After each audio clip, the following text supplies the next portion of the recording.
Kate was lucky, scraped up, a few deeper cuts and probably black, blue, and sore by tomorrow, but without apparent broken bones or other serious injury. Still, when emergency services showed up, I insisted she get checked out. One of the library's employees, who'd come rushing outside at about the same time I got here, had already called 911, so I quickly dialed Matt while we were waiting for first responders to arrive. I needed him to check and make sure someone has eyes on Kendrick, since he was the first person to come to mind. He assured me the guy was in view of his detail, having dinner at a restaurant in Lexington. With Kendrick accounted for, my first concern was finding Kaylee Bentavigna. I wanted to make sure she got away unharmed and asked Matt to get on it. Last thing we need is another girl missing. "Dad!" "Right, Sawyer's dress.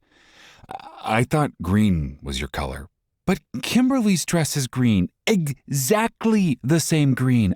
I can't wear that one." I have to bite my tongue not to go off on my daughter's conceived life crisis when there are kids out there in real trouble depending on me. The color of a fucking party dress is not what I should spend my time on. "Sawyer, sort it out with your mother. I have to go." As I move the phone away from my ear, I can hear her whine, "But, Dad!" I ignore the pang of guilt as I slip the phone back in my pocket, only to be almost knocked off my feet when I'm shoved in the back. "You were supposed to keep an eye on her!"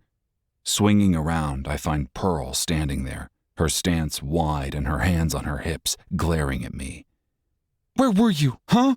she challenges, not giving me a chance to answer before she takes a step forward and shoves me again, this time with her hands on my chest.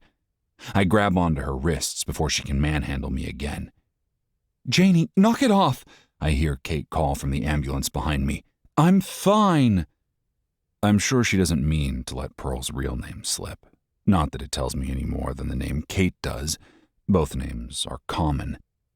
If I put any energy into it, I'm sure I could find out more information, but that's not my priority right now. Besides, I'm sure there's a good reason they don't use their own identities. Pearl quite easily breaks my hold on her wrists by abruptly rotating her forearms in and down, a move commonly taught in self-defense classes. But what is surprising is the strength in the small woman's arms. There's a lot of compact power packed in that petite little body. Without saying another word to me, Pearl rushes toward the ambulance and starts questioning Kate at the rear of the rig. A police officer blocks my path when I try to follow. "Sir, we need some information from you and the victim." So far, the responding police officers have focused on the small crowd that has formed, but I knew it was only a matter of time for them to focus attention on us. "Ask away," I volunteer.